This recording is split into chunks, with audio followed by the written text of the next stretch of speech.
Rob, we're supposed to be giving people banter. Doesn't sound like banter. How would you define banter? I mean, everybody's got topics. Well, no, I mean, it's got a beginning and an end. Okay, that's a bit. So what is banter? That's where you've got like a topic that is specifically engaging to both of us that we'd both have something funny to say. It's like a mini version of our podcast. How are we supposed to independently come up with banter that we know the other person will be engaged with? How many years, Rob? What the fuck? You don't know me at all. Was that our banter? I guess that was our banner. That's what passes for banner with you these days, Rob. Rethinking our whole relationship. I don't even know what I did wrong. You know what you did wrong. It's time. Time for a thrilling story of romance, adventure, mystery, anything with an expired copyright. It's time for another Interrupted Tale. Hello and welcome back to the show that usually ends. It's another episode of Interrupted Tales, the podcast where my friend and I take turns reading stories to you, the listener, while the other person constantly interrupts. As always, I'm enjoined. Oh no. Oh, jeez. It does seem that way sometimes after this many years. At least our show / podcast doesn't involve reading. Yeah. So we'll be fine. Yeah, who needs vocab? We just stick around and talk about geek stuff for an hour. How are you today, Rob? I am well, Alan. I am ready to create engaging content. Don't take it out on the listener, okay? We may have fought. It's not their fault. You're right. The listener, we still love you and we will always love you. And speaking of fighting, today we have a tale from the pages of Fight Stories magazine. Fight Stories. From the fall unknowable date issue of Fight Stories magazine. It's fall 1949, isn't it? Fall, August to October 1940. You're correct. I like how specific that is in terms of what constitutes fall. You got to go to the interior to find out what time of year it is. If these Fight Stories are evergreen, never going to go out of style, Rob. No, I mean, with titles like The Lady Likes Blood, how could they? Okay, now let me just say, sometimes I wonder how come we don't have a bigger audience when we're reading exciting pulp tales like The Lady Likes Blood. Yeah. And then you pick a story called Like a Stick. That's in the episode title, Rob.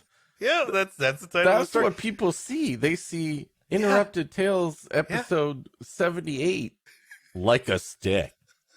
Yeah, and then they ask themselves, ooh, what's like a stick? Is it a big stick? Is it a small stick? What color is the stick? Is it actually made of wood? Alan, this is a water cooler kind of podcast.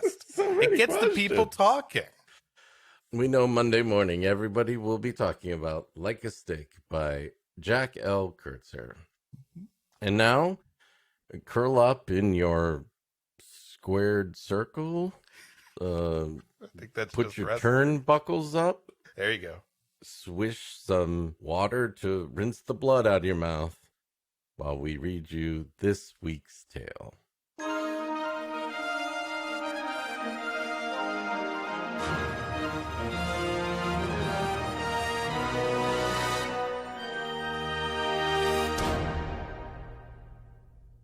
We were sitting around the television set. It was Friday evening, and Friday is Fright Night. Starring Herman's Head. Sorry. Here's another tale from... Sorry. I'm going to take this one from the top, folks. We were sitting around the television set. It was Friday evening, and Friday is fight night. And there we were around the set, watching a couple of tankers and a prelim from St. Nick's. Ladies and gentlemen! Oh, here we go, yeah. In this corner, he may want to be a dentist someday, but right now he's a one elf killing machine. It's Hermie!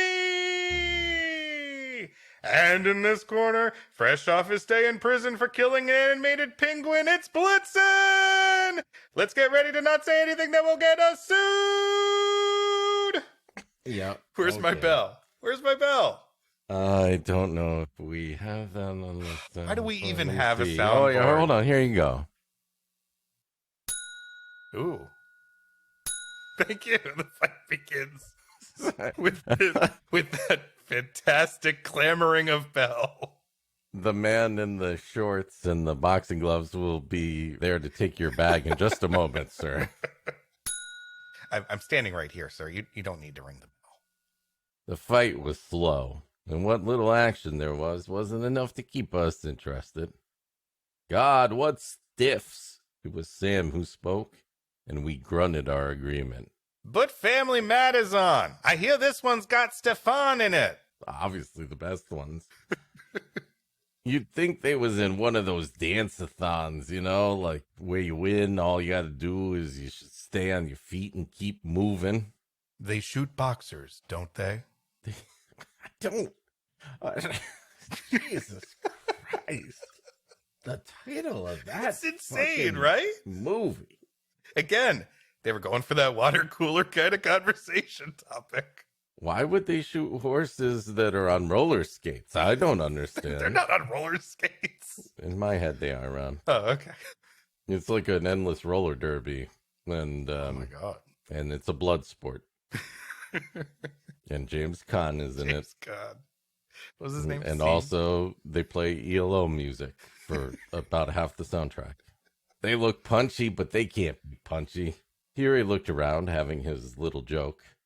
Nah, they can't be punchy unless the ref has been hitting them. That's Sam. You know, Yeah. he's always ready with a smoke and a joke. Uh-huh. I mean, the smokes are usually Parliament lights, and the jokes are terrible, but he brings the 7-layer dip each time he comes over, so... Really going after the Parliament light segment, huh? Aren't you, Rob? Listen, I'm putting Jeez. them on task, Parliament lights people. And look at the size of these stiffs, too. I know a kid half their size that could have beat them both in the same ring. Remember the kid, Bernie? Bernie said, yeah, sweet kid. Yeah, sweet kid. I think his name was Twinkie. It turned out he was just a cream puff. I don't mean he wasn't tough. I mean he just literally bled out cream in the ring. It was a sad night for the whole Twinkie family. Are you not familiar with Twinkie the Kid? Oh, is he the guy with the lasso? Yeah. Yeah, he'll lasso in a couple. He was a sweet I don't know kid. how that helped him in the ring. I don't know, but he was a sweet kid. Yeah. Remember his name? Bernie thought a moment. O'Brien? Nah, but close, said Sam, enjoying himself in the role of quizmaster. Sam would later change his name to Wink and go on to host Tic-Tac-Toe and beat the annoying guy in the bar watching a fight. There's never been a fucking better name in the history of game show hosts than Wink Martindale. No, oh no. I mean, there have been better hosts, but name-wise? Well, sure, yeah. I mean, the Dragon could have hosted that show for all you needed Wink Martindale, right? So true. He was from Boston and he was Irish, said Bernie. Well, your story checks out so far, sir, but you better tread carefully on this anecdote, counselor. Yeah, he was. He sure was, Bernie. He again paused, prolonging his triumph. Kelly. That was it, Bernie. Kelly. What a kid, a sweetheart. He lit a cigarette. Kelly, yeah, that's it. Went by the boxing name Kelly Ripper. Good kid, but really didn't get along with Michael Strahan. Yeah. I feel like that was more, again, a roller derby name than a boxing name. You know, but they all exist within the same family of sporting events, right? There's Kelly Ripper. There Uh-huh. was Hoda Cocked Me. No. Barbara Swathurst. Well, hasn't been on for a while. Rob, come on now. well, you got people naming themselves, Eleanor Roosevelt or something. Like, that's allowed. Okay. All right. Ellen, not generous. She's the tough one. We're slowly going to garbage pail kid category. Memory hung in his voice like the smoke in the room. Skinny kid, nothing to him. Just like this he's built. He held up his forefinger. Yep, no arms and a few stray hairs on his back. Good kid. Easily identified by the unique pattern right there on his face. A stick, that kid. You never saw a stick like him. He climbs into the ropes, this finger of a kid, and he looks as though he's going to be sick. Right in the ring there. He's like a sheet. Like a ghost he looks, eh, Bernie? Yeah, Bernie said. Yeah, a ghost. So then he gets in the middle of the ring, and he pulls out a pottery wheel. And then he gets the other fighter to sit on a small stool while he puts his arms around him as they sensuously work the clay. And then he punches the crap out of him. I don't know why, but it works every time. Gonna sing in the song. Was Unchained it a Righteous Melody. Brothers song? It's Unchained Melody. But that's not. You've lost that love and No, feeling, that is 'cause not. That would be Top Gun, right? That is Top Gun, Okay. yes. All right. And then he flies upside down. Upside down, and they were only 1 meter apart. Remember that, Bernie? Remember that? Yeah. Yeah. Yeah. I remember. Well, the kid walks around, calm-like. That didn't jibe with his looks. You think to look at him, he was scared plenty. But he ain't.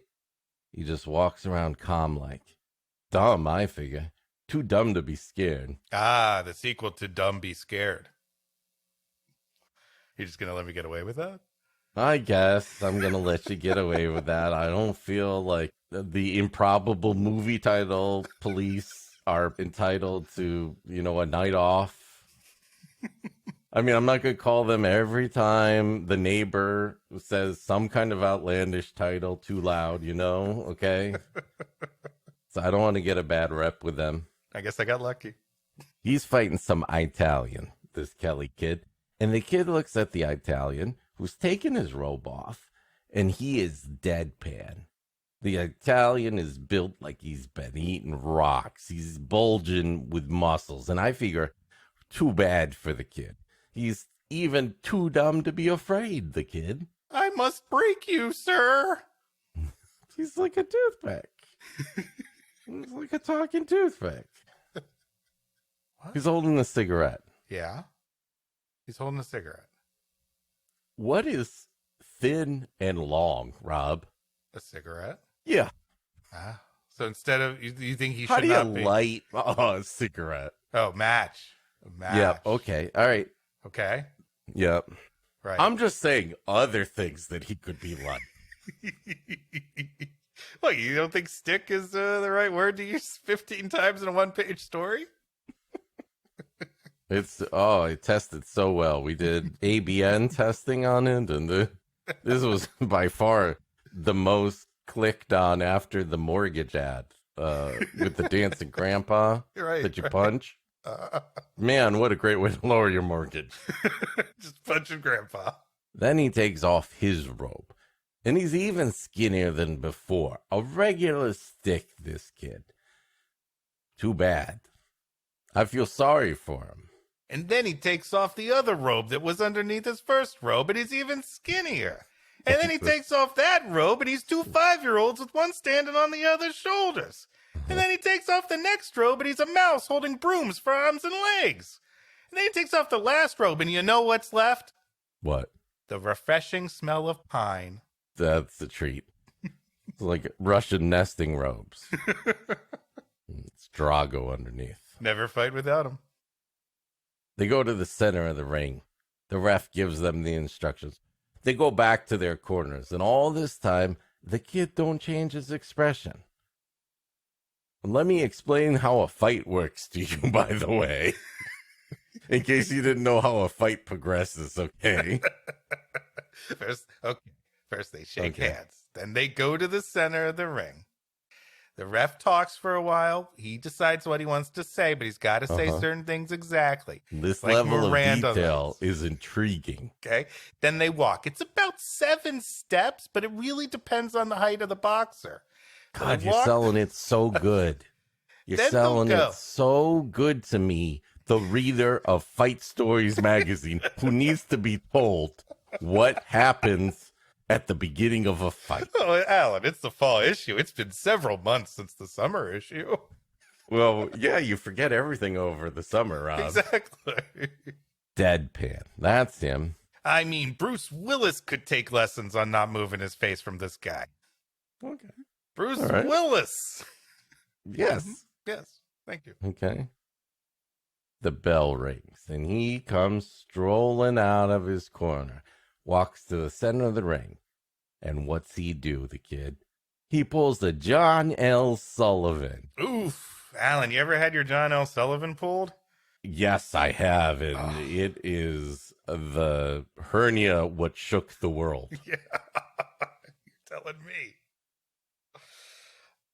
Yeah, he stands there with his body stiff, his left straight out, and his right cocked in front of him. You know, Daniel-san considered this move for the end of the tournament, but he ditched it after realizing no one could possibly see what was coming if he stood on one leg ready to kick. Well, the Italian is stumped. He's never been up against this before, but he does the only thing he could do, throw his fists at the other guy. I don't want to oversimplify here, guys. Start waving his arms wildly. Anything, really? Use his legs and invent another sport? He comes within range and begins to spar. Bing! It's all over. Oh, hey, that's Bing's new slogan, actually. Bing! It's all over. Listen, we know you could get poured in other ways. Why are we going on with this masquerade? Don't know. Yeah, the kid's left.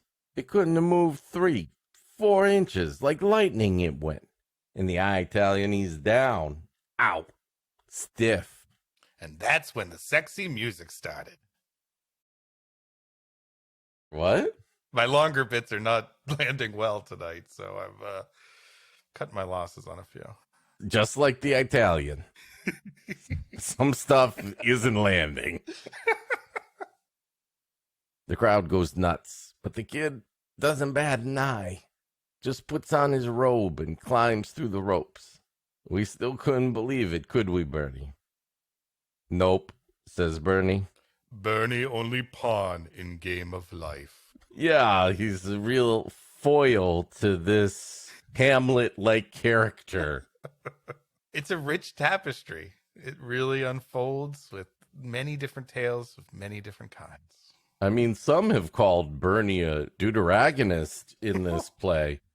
I think that his near silence is really meant to be more of a leitmotif that, nah, this jab also is not landing.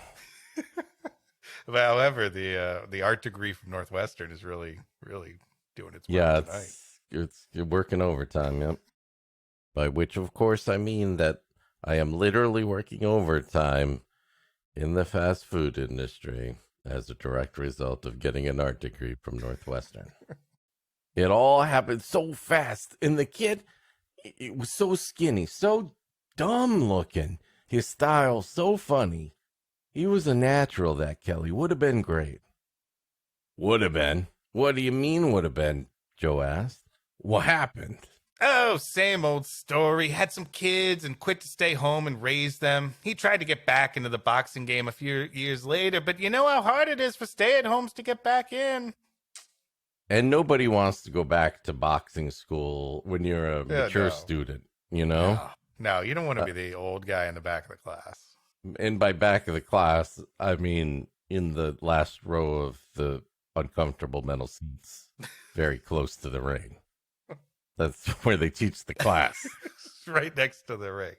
The sweating zone. Sam was staring off into space, a dreamy look in his eyes. Yeah, he would have been great, that Kelly, he said. But that damn crowd. They knew how skinny that kid was, but they was nuts. Overexcited, you know. And what do? These nuts, but yell and crowd and push to get near the kid. All right. Let's not get too judgy on this crowd. Back then, social distancing meant you wiped your mouth with a handkerchief before talking 3 inches from someone's face. That seems polite. Yeah. I mean, you right. get the wipe and talk. Yeah, wipe and talk. Take a bite of burger, keep talking, wipe then. It's, it was a looser time. They just closed in on him and beat him on the back and pumped his arm and let him know how great they think he is. But he's still calm, still deadpan. Then suddenly, he ain't deadpan anymore. His face is all screwed up. And he looks even worse than before. Poor kid. Finally, the role Steve Buscemi was born to play. Yeah. The guy with the swirly patterns. Yeah. You would be perfect for this role. Yeah, that's right. He's really got a real hard back of the head too, so he can do stunts. For God's sake, what happened already? Yelled Joe impatiently. What happened? Why, with all the handshaking and pushing, some jerk broke the kid's arm. I told you he was skinny, like a stick he was. Just like this he's built. He held up his forefinger. And when we looked closely, we could all see the faint outline of the tattoo of a barrel-chested man flipping us the bird. And Petunia on his belly. The end.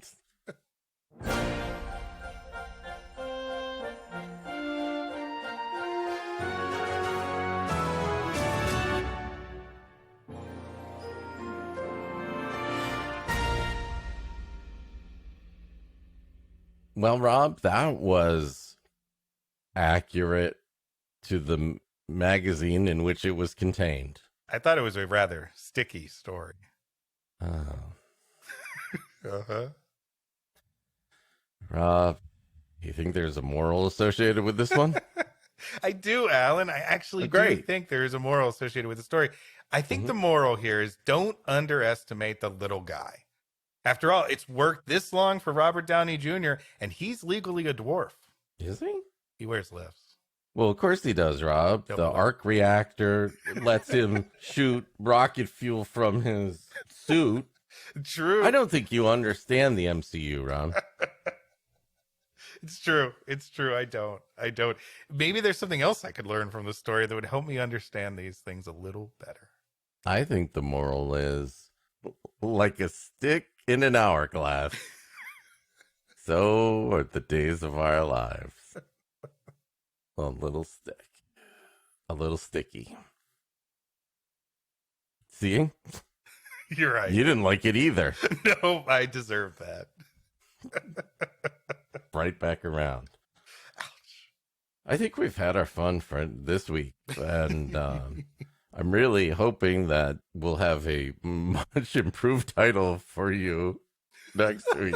Like a stick. Something that might draw you in, give you some interest. I'm sorry. What was the last one? The putting it up the Kuchka? What was it? The Huskow? The Conquering the Huzak. Hey, Ron?